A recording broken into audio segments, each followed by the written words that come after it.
Okay, welcome to the Crash Course in Interviewing or Crash Course in Oral History video. This is going to be a fairly short demonstration of how to do research for oral history, what oral history means, and how to really go through the process of planning out questions, actually interviewing people, what resources you should need and set up, and what kind of strategies to pursue throughout the interview, and how to do a write-up of a timeline afterward, and what is required for the timeline and the outline and all these different little pieces of the process for this class. So to start off, oral history is the academic term for interviewing people about historical events and personal experiences. And the first step in this whole process is to really find someone to interview. You want to find somebody that is willing to be interviewed, that you have some kind of personal contact with, like a friend or a family member or a coworker or even a teacher or just somebody that you know in just kind of daily life who feels comfortable being interviewed for at least 1 hour, 60 minutes.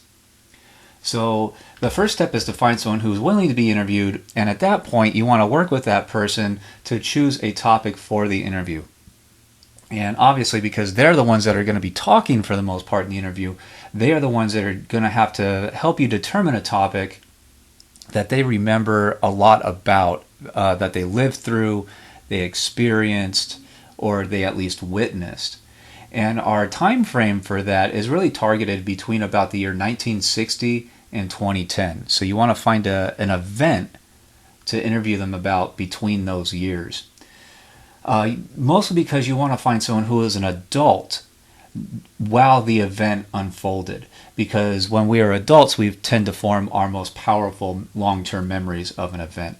So 1960 is probably about the furthest back that you can go to find a topic, because if a person was, say, an adult about 20 years old or so at the time of the event, at this point they would be in their 80s, which is when people often start losing their long-term memories of the events that they lived through. So 1960 is probably about the furthest back in time that you want to go for a topic. And really about 2010 or so is about the most recent time that you want to do for a topic. You don't want to go further closer to our own time beyond 2010, because historians usually take a couple decades to research and write about major historical events.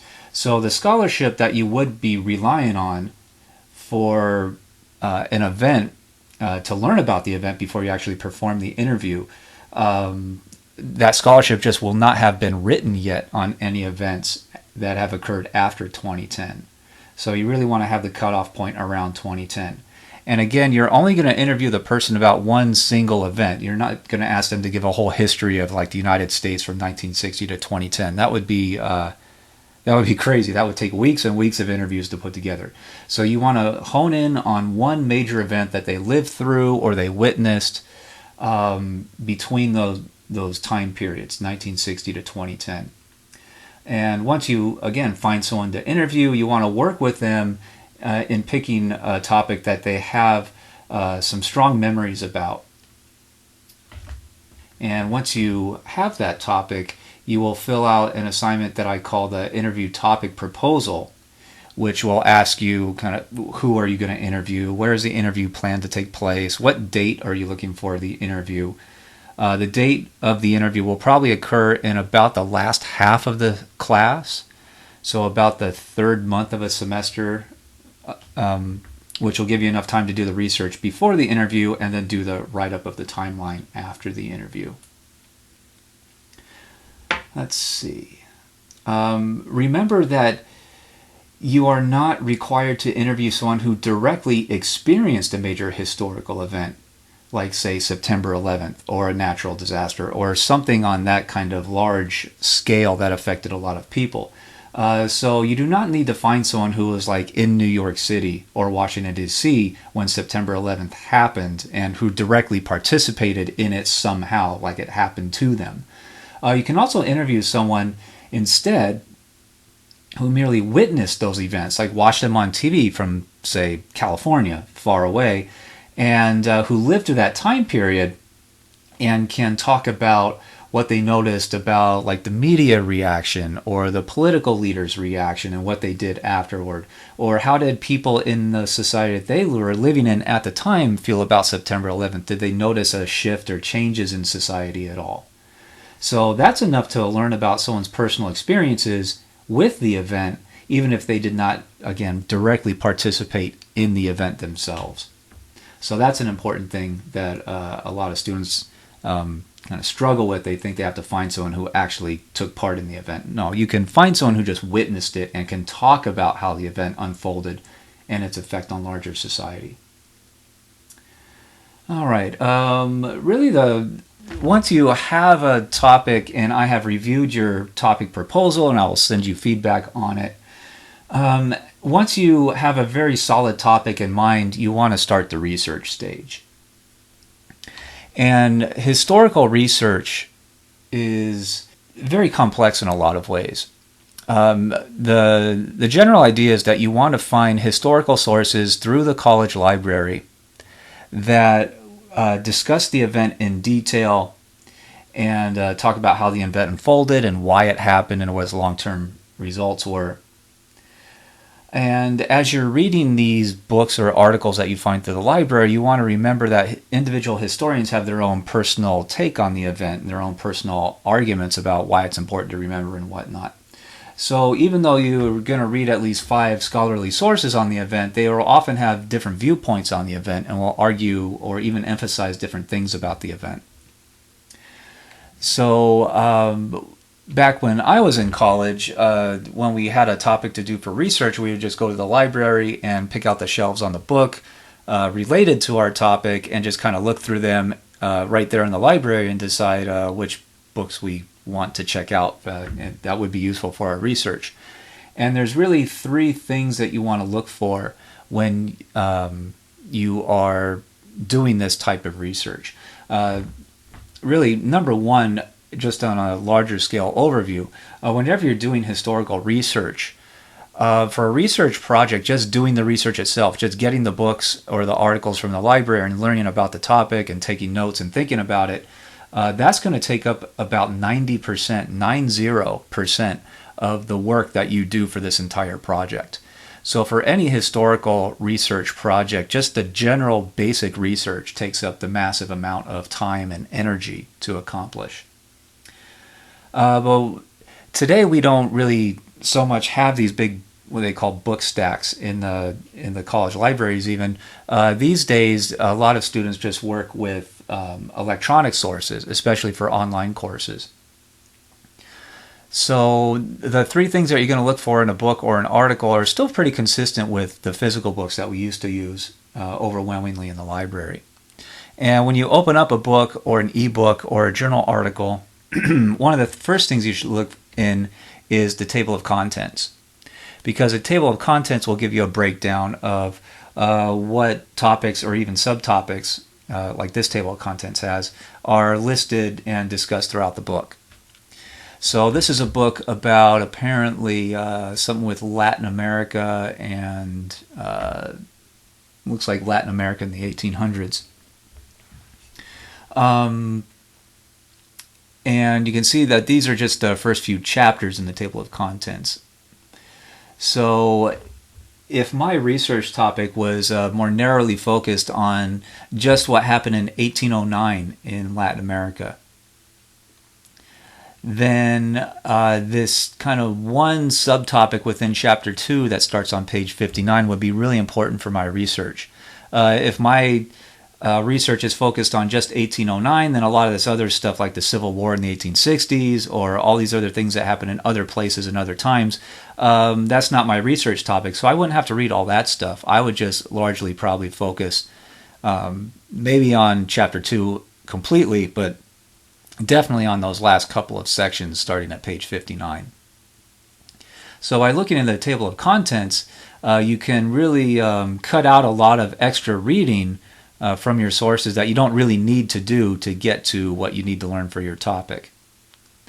So one trick in research is that most historians do not read the entire book of whatever topic they're reading. They go to like the exact little chapter or subchapter that talks specifically about their topic, and they learn as much as they can from that, and then go to the next source.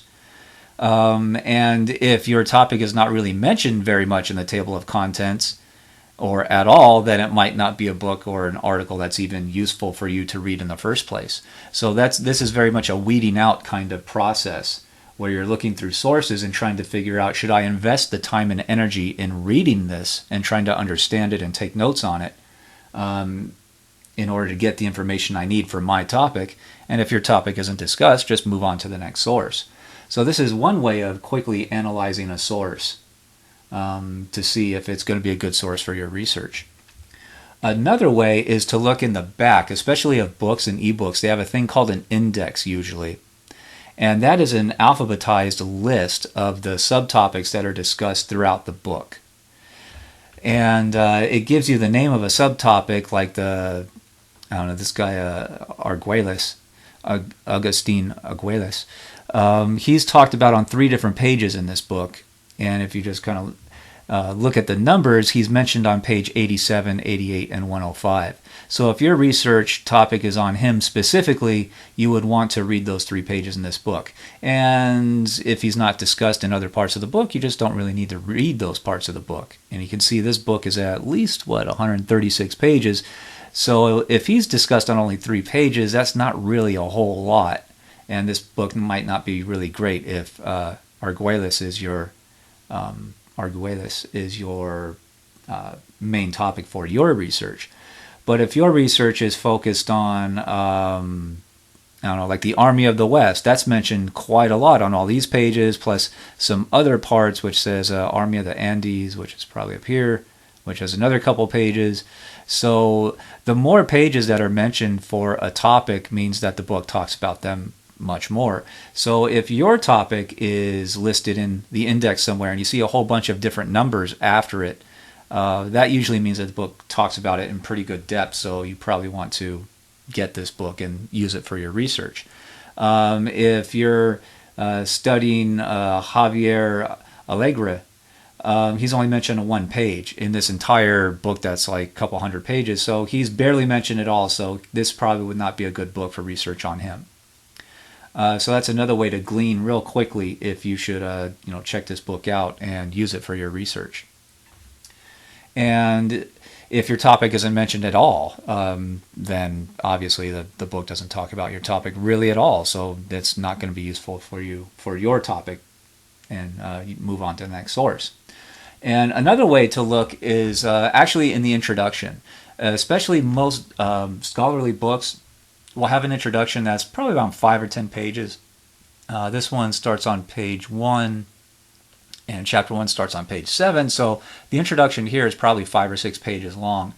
And journal articles often have an early paragraph or two called an abstract, where they kind of explicitly say what the gist of the article is.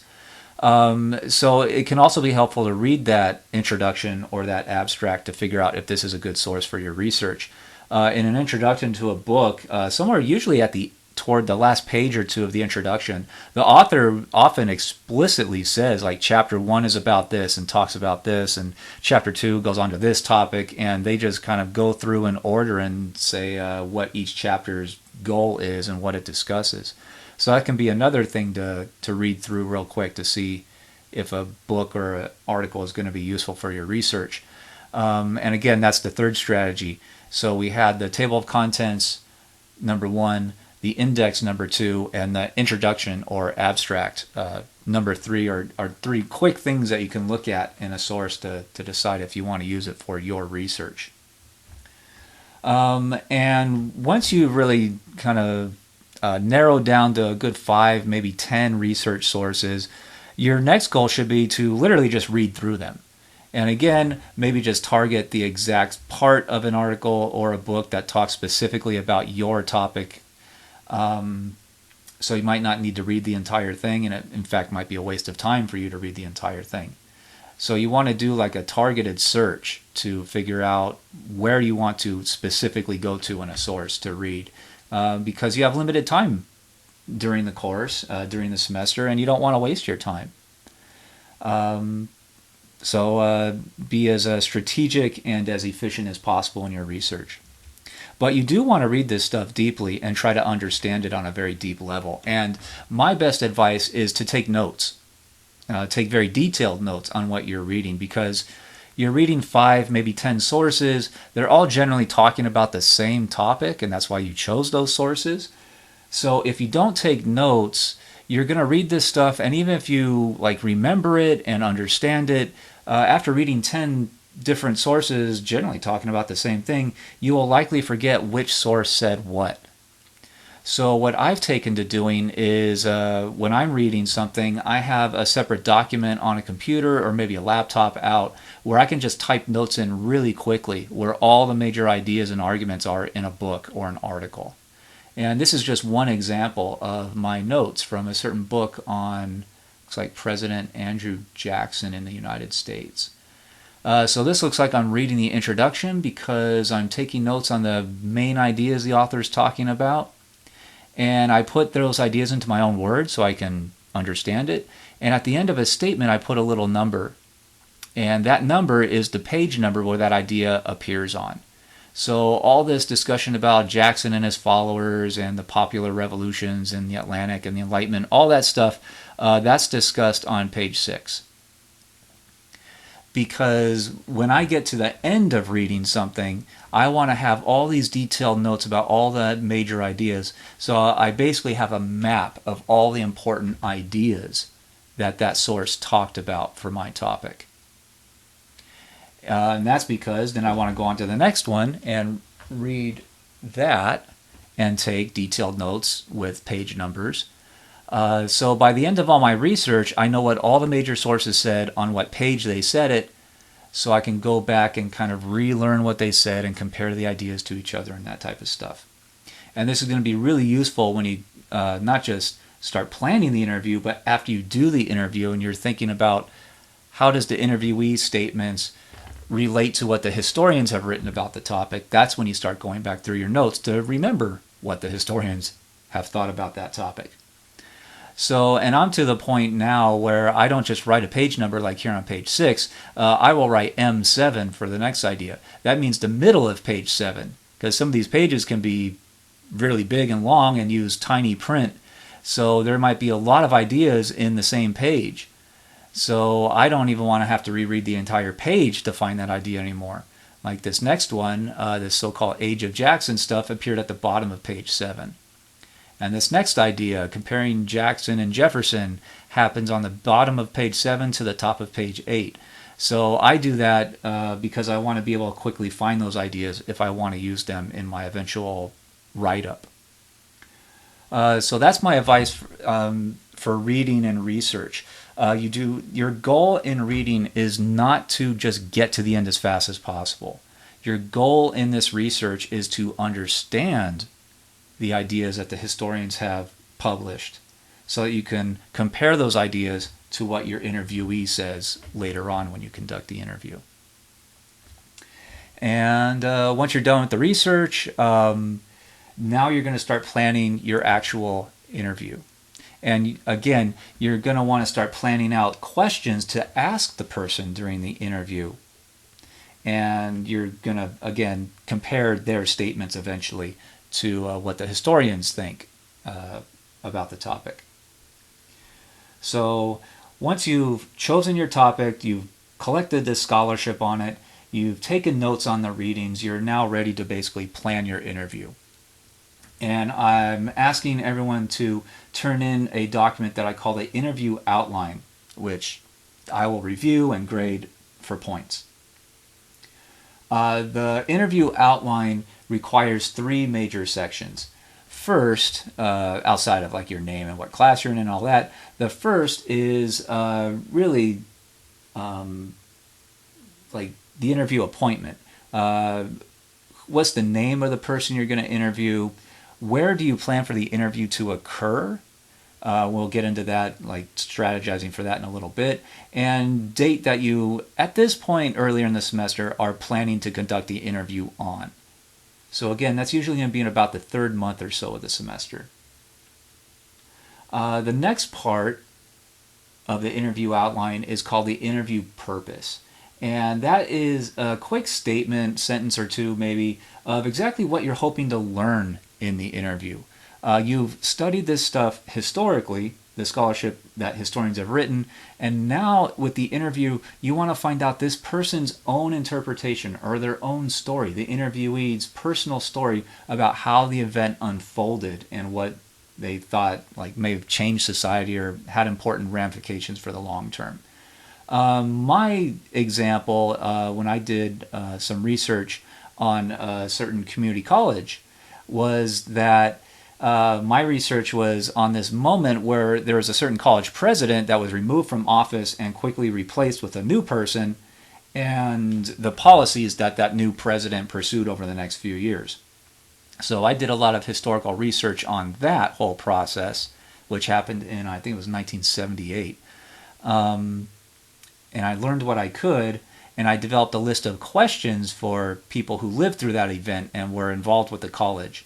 If they can remember why they thought the former president was basically fired, why the new one was hired, and what the results of that new president's ideas were. So that's just an example, but you will obviously fill in your own interview purpose for your own topic. The third section of the interview outline is the interview questions, and that is the list of questions that you plan to ask. So I require you to submit an interview outline so that I can review it and suggest any ideas I might have for improvement, especially about the list of questions before you actually conduct the interview. I do not have any interview outline template for people to just kind of fill in the blanks. So you, as the student, will create your own. Just make sure it has these three pieces in it: the appointment, the purpose, and the questions. So now we'll get into what kind of questions do you want to ask. Just as far as what kind of questions you want to ask, there's a general strategy that people who do interviews, especially historical interviews, tend to employ. And that is that the first couple questions or so, one or two questions, should usually be about the person's own personal background. For this kind of experience with this certain college, I would ask people, like, how did you come to work at the college? Where were you from? Like, where were you born and raised? What education did you have? And how did you get the job at the college? So how did you, like, arrive on campus in order to be present for these events? And what was your first interpretation or your first impression of the area when you arrived to take that job? And you might not be so much interested in their personal history, but this personal background couple of questions is really a psychological trick to get the interviewee to relax. Because when the interview starts and you start the little recorder, a lot of people are very nervous to start talking. And they're very conscious of the recorder being on. It's like, uh-oh, I'm being recorded, I have to watch what they say. But when you ask them about their personal background and stuff that they've thought about a lot, about their own childhood or something,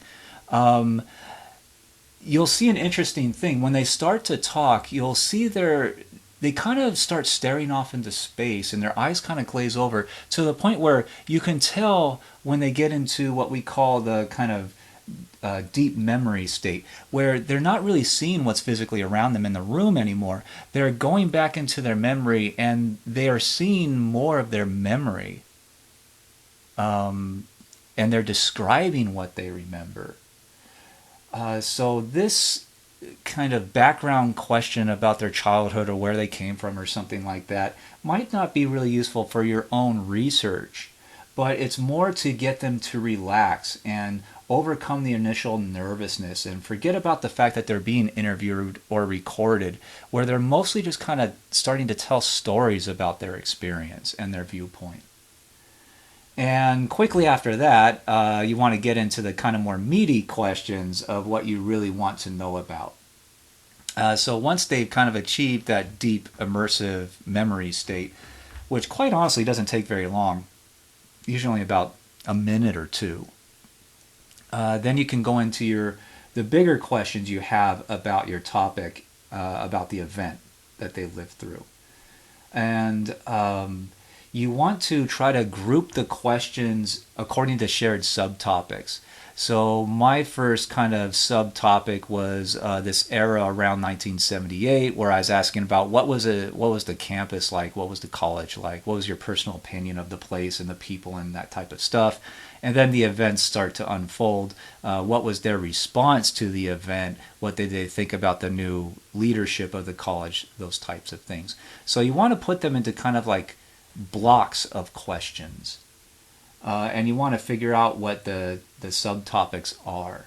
So you might want to group your questions about a certain event that they lived through, or a kind of precursor to the event, or what were they doing in their lives before the event happened, or their experience with certain groups or people or leaders, or the certain place that they lived, or really whatever you learned about the event from your research.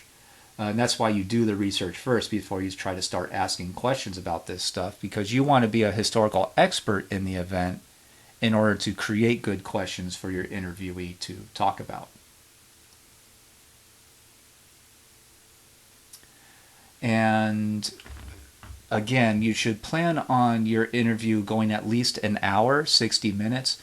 So usually about 15, maybe 20 questions is pretty good for an hour-long interview. And you can see that I used a whole lot of different questions about a whole lot of different things. Your questions don't have to be this extensive or this detailed, but you do want to come up with a good 15 or 20 questions in order to last the entire length of the interview, because some questions they just won't know much about, or they won't have much memory about, so they'll only be able to answer that in about 10 seconds, and you have to go on to the next question. But once they start to recall the event in their memory in detail, some questions they can talk for quite a long time. They can talk for 5 or 6 minutes, which in recording time is a very long time. Let's see. So you want to develop your list of questions, and I will review your list of questions in the outline and see if I have any suggestions for them.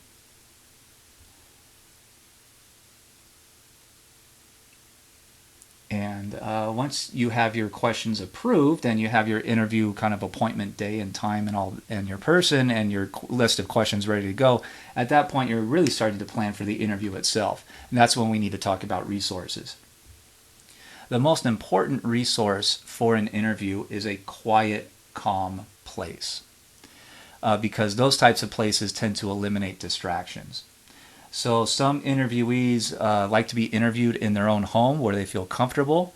But the trick to that is to make sure the interview does not happen in a place or at a time where there's other family members around or other people around in general, because you don't want to be interviewing someone in a dining room while someone else is cooking dinner, because it makes a lot of noise.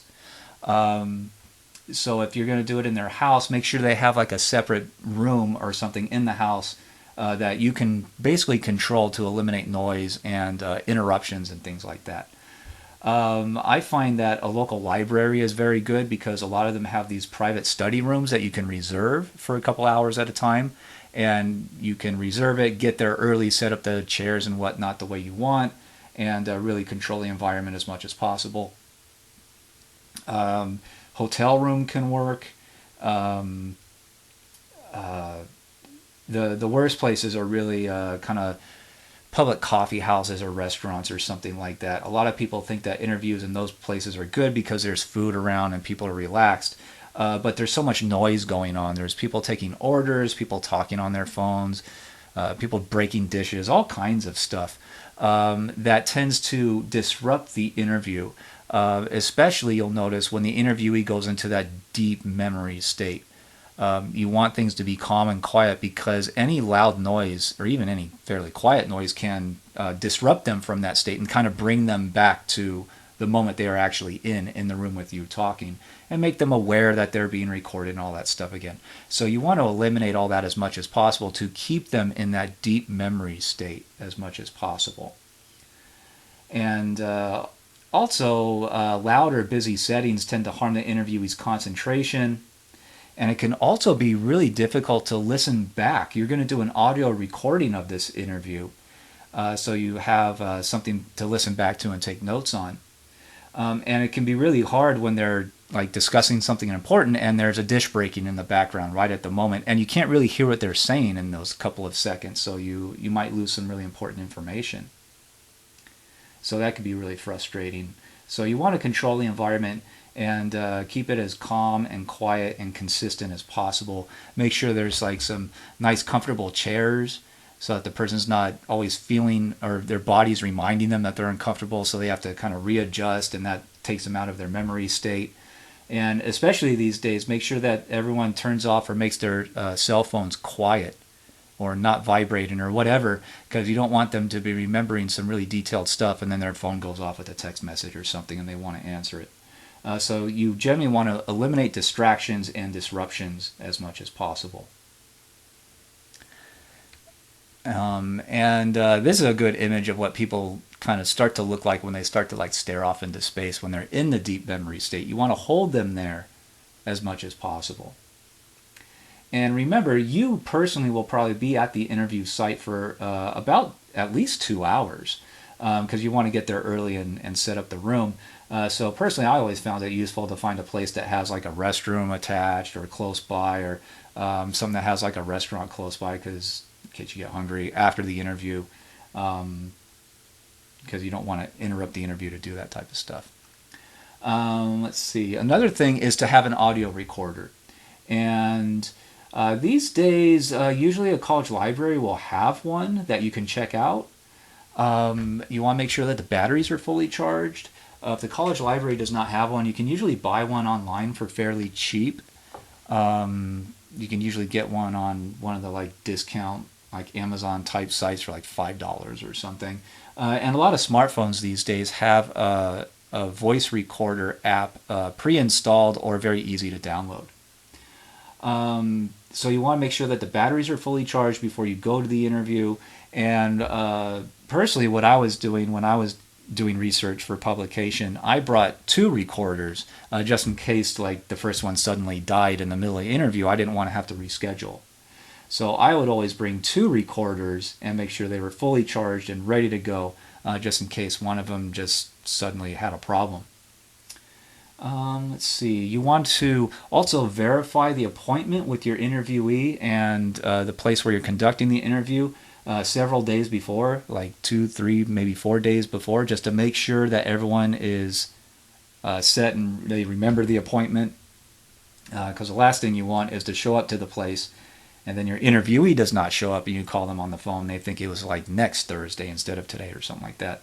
And if you have to travel to a place that you've never really been to very much, I found it's really useful to map out, exactly where you're going, to make sure that you know how to get there and make sure to arrive at least 30 minutes early to set up the room and control the environment. All right. Some strategies for inside the interview. Your job as the interviewee is to really make them feel at home and calm and confident and willing to tell their story. Remember, this is them telling their experience. So you should not really disrupt them or ask what's called leading questions, questions that kind of convince them to answer it in a certain way. Or you do not want to interject your own ideas while they're talking, or your own theories or opinions or anything like that. You want to let the interviewee tell their story. So you ask them a question, and if they have good memories that they're talking about, let them go with that. Remember, this is their story, this is their life and their experiences. Your goal is to really try to, as much as you can, guide them into the areas that you want to learn about as the historical researcher. Let's see. Another thing is to never worry about the timeline of your questions. You created a group of questions that usually go in order according to the historical chronology, but interviews almost never follow the timeline. Interviewing is an art that requires personality skills, personal intuition on your part, recognizing what the interviewee says and how they say it. So their memories will often skip around in time. particularly when they first get into the deep memory state, and all these memories start to flood back of things that a lot of times they haven't thought about in sometimes years, maybe even decades. So their memories will not follow the exact timeline historically. I've done up to 20 interviews by this point, and none of them have ever followed even remotely the list of questions that I wanted to ask. They started up with question, like, I'll put my questions up again. I would ask like the first question up here about what was the campus like, and they'll tell me something about what the campus is like, and then they'll quickly like skip down to some things they remember that were more relevant to a question I have way down here. And I did not interrupt them because they are actively remembering this stuff. And if I interrupt them every time they break outside of my little prescribed little, timeline of questions, then I would constantly interrupt them over and over again for the entire interview. I listed my questions in timeline order just to have them in like a consistent, like predictable order for me to remember and review while the interview was going. But memories about these kind of events immediately cause other memories to emerge about later events. You can just let that happen. Do not worry about their interview or their memories following your rigid timeline. Never stop an interviewee when they're recalling something in that deep memory state. If you're not interested in some of the details that they're talking about, just let them tell their story, because it's only probably going to last a minute or two. And then you can try to move them back toward what you want to learn about from your questions. If you try to force them to put their memories in chronological order, they will likely struggle with that and get frustrated, and they might try to spend quite a lot of time trying to figure out, well, which of those events happened first? Because if you're remembering something from like 40 or 50 years ago, it can be very hard to remember what happened in 1981 and what happened in 1982. So tell them to not worry about the chronology so much. Sometimes I even had people try to get out their own personal documents and try to figure out the exact chronology. And I just told them, don't worry about that. Just tell me what you remember. Because you, as the interview, can always go back and put their memories into the chronological order from the recording that you have. Your goal while the recording is going and they are talking is to keep them remembering and discussing their memories, as long as it has some relevant thing to do with the list of questions that you have. Hovering is an intellectual term that historians have come up with to describe something important with interviews. Hovering is when an interviewee, they often start to remember details that you might not know about very much. They might kind of talk about those ideas or something that's important to them, and they will often put kind of very intense emphasis on their ideas or recollections.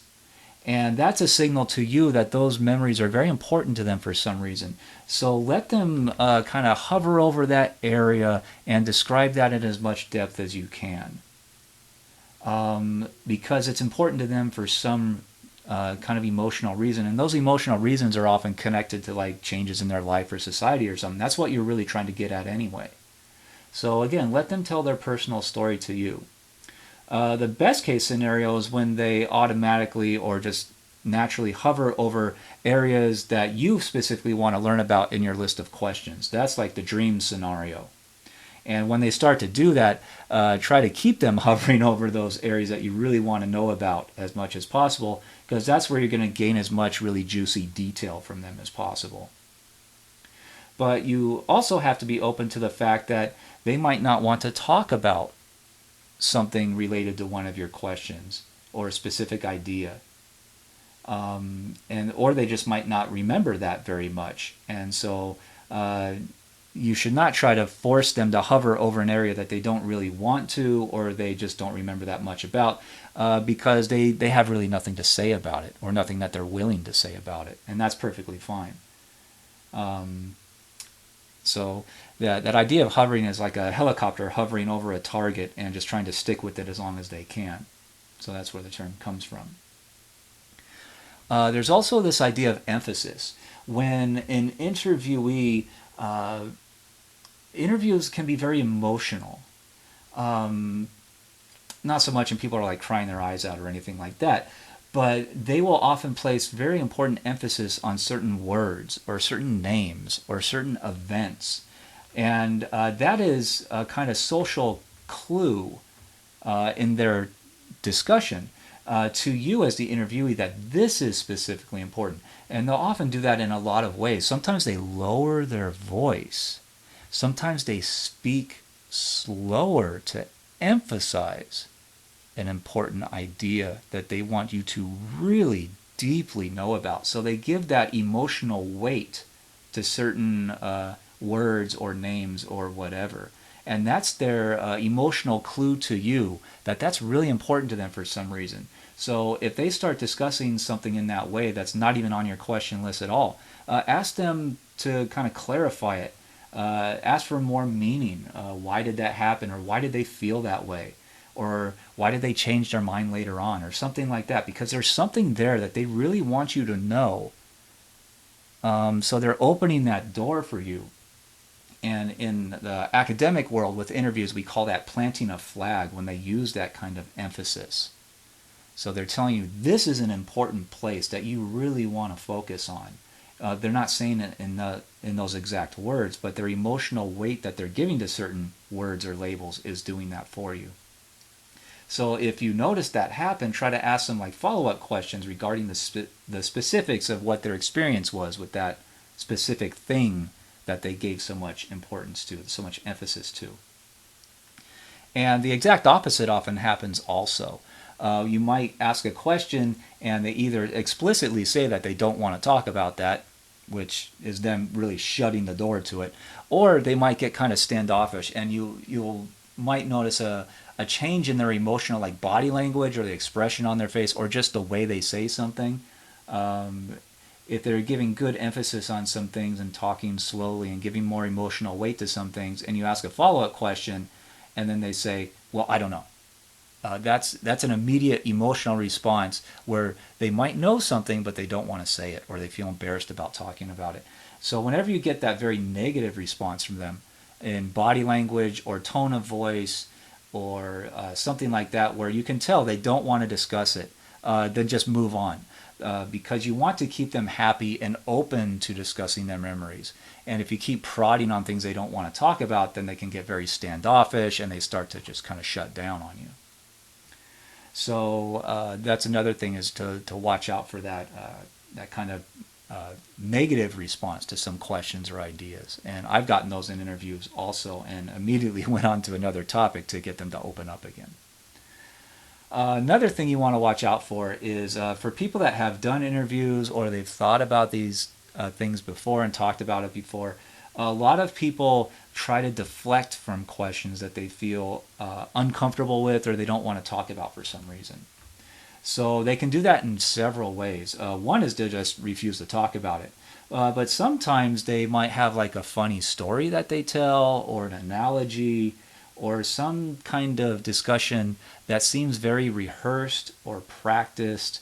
So if they talked about this stuff before and they were asked similar questions that they didn't really want to talk about, they may have come up with like these strategies for telling a funny joke to distract from that question and get away from it. And historians call this a deflection attempt. They're trying to deflect the question or the idea they don't want to talk about and move into something else. So they'll often use stories or jokes or something like that to avoid discussing something that might be embarrassing to them or whatever reason they don't want to talk about it. So when you notice that, also it's best to really just kind of move on to the next question or the next topic. And also, watch out for some people have this like driving need to be correct about certain things, and it often seems to be a problem with like men in U.S. culture. They very often seem to have this deep need to be correct. So they will often say things like that they predicted a certain event's outcome and they told people at the time, well, if you make that choice, that's going to lead to this result. It's going to be horrible. And I'm telling you right now, And they'll tell you that sometimes in the interview, even though it didn't really happen. I had people tell me in meetings way back when, they said, I stood up at that meeting, I said, that's a mistake, and you better not do that because that'll lead us to disaster. And what do you know, they made that decision, and it led us to disaster, and I was exactly correct. Um, Even though they probably didn't actually stand up in that meeting and actually do that. They may have been thinking it in their mind, but they probably didn't actually stand up and take that public stance. This comes from a very deep-seated thing, especially in men in U.S. culture, about the need to be an expert in things. They need to know the truth or have the answer or just be correct a whole lot of the time. So their desire to be correct at things can often kind of alter their memories, because a lot of people want to see themselves as correct in a good light. So they will often remember events in a way that makes them feel like an expert, that they knew what was going to happen or they predicted the future consequences or something like that, even though that might not have actually happened in reality. So watch out for that when you're interviewing people. And generally, once your interview is over, you want to thank the person for their time and their effort, and make sure you stop the recording and announce to them that the recording has stopped. So at that point, the interview is over, and you kind of thank them, and that's the end, and you basically leave. And I'm asking for another document for you to produce as a final kind of encapsulation of this whole thing. I want you to create something called the oral history or the interview timeline. So that's going to ask for several major important pieces, 4 pieces that we'll go through one by one. Number one, make sure when you turn it in that it has your name, the interviewee's name, the person you interviewed, and the date that the interview was conducted. So that's just for kind of record-keeping purposes. And also make sure you get the points for your work. First section is pretty important. You should say what you wanted to learn in the interview. And you've already written this down when you created the interview outline in the first place, your plan of questions for the interview. So you can largely just kind of usually copy and paste from your outline statement what your purpose was and just throw it right in here. The next part is really the big one, and that is the interview timeline. So that will be your list of questions in general, plus the kind of areas that they talked about for usually a couple minutes at a time or so. So in my interview timeline, they talked about their personal background from about the first 10 seconds of the recording when I asked the question and they started talking, and they kept talking about their background until about the time 5:45 in the interview. And you'll get that from the audio recorder you have. When you hit record, it starts a timer. So they talked about their personal background for about the first 5.5 minutes of the interview. And you want to write that into the timeline, not just what question they answered or what they talked about, but the times that they talked about it. And you want to do that for each question that they discussed and each kind of general topic they discussed, even if it wasn't in your list of questions.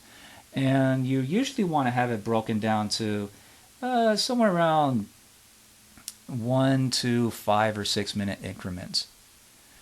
So you want to list them one after the other in the order that they were discussed in the recording. So you can see in this example, the discussion of personal background ended at 5:45, and the next section about their family and getting a full-time job started at 5:45 and goes on until they're finished talking about that.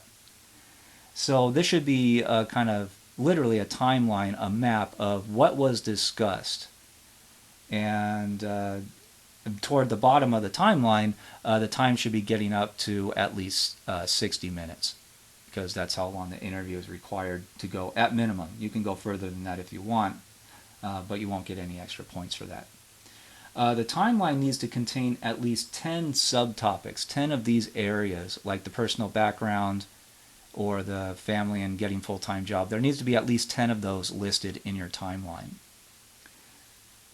You can do more if you want to get more detail, but at least 10 to get the full amount of points possible. And one really important thing to remember is that you are not doing a word for word transcript of what the person said in the interview. You're just really making a map of the general things that they talked about and the times they talked about them.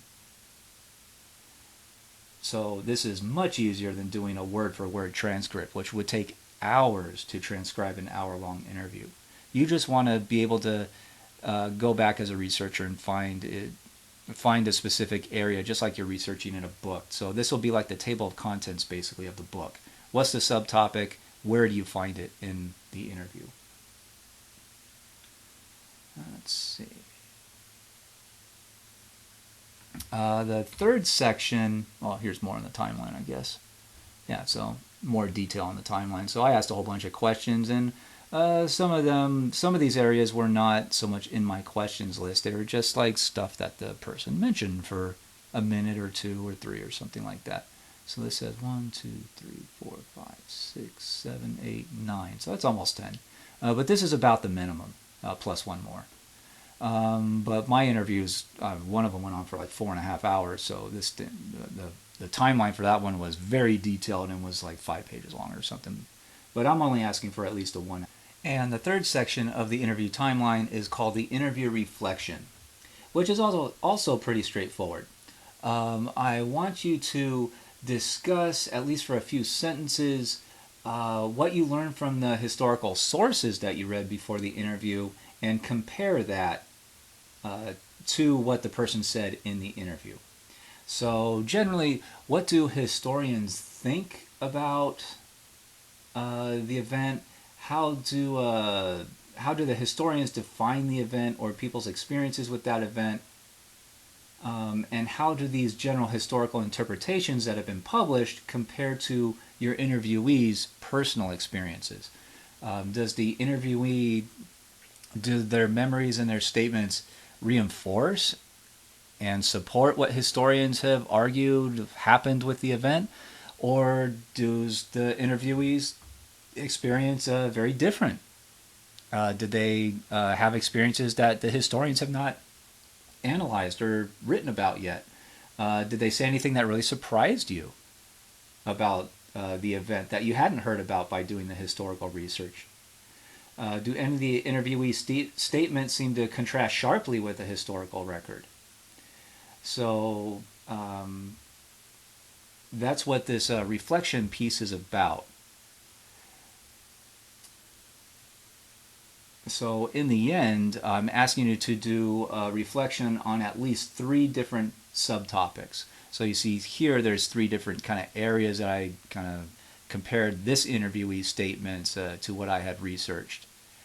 And how this person especially had very strong and important opinions about the differences between the older faculty and the newer faculty who had just been hired, and that there's like this generation gap.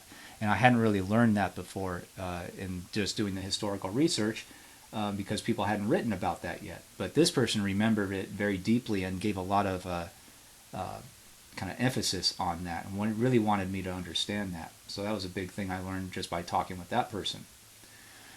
So in the end, this is your statement to other historians that might be researching this topic. This person had very different or very important memories that contribute to the historical record in some way. So I call it a reflection because it's just you reflecting on what's the connection between what your interviewee said and what have historians said about the topic in general. And the very last piece is the bibliography. So this is just a general, just like any other bibliography, it's a list of the historical sources you research while preparing for the interview. So this is what you use to learn about the event and start building a questions list. So each source should have the full bibliographic information, author's name, full title, company that published it, and or company's back here, but the place that it was published, the year that it was published, that type of stuff. So the bibliography needs to contain at least 5 sources to get full credit. And so when you write up that last section, that's pretty much the entire interview timeline. I wanted the purpose, the timeline, the reflection, and the bibliography. And you can see in the rubric on the assignment page for this interview timeline in Canvas that there's a rubric for how many points are given to each different section and how you get the full points, and basically if you don't do much for that section, how you don't get the full points. So this interview timeline is the final culminating step in this module, the oral history module, and this interview timeline will be due in the very last week or two of the term. So it's the culminating document that proves that you are prepared for advanced university level study in history, because you know how to define a topic, you know how to do the research, you know how to take the notes and understand the research, and you know how to perform your own research and create your own historical contribution by doing the interview and writing up the timeline.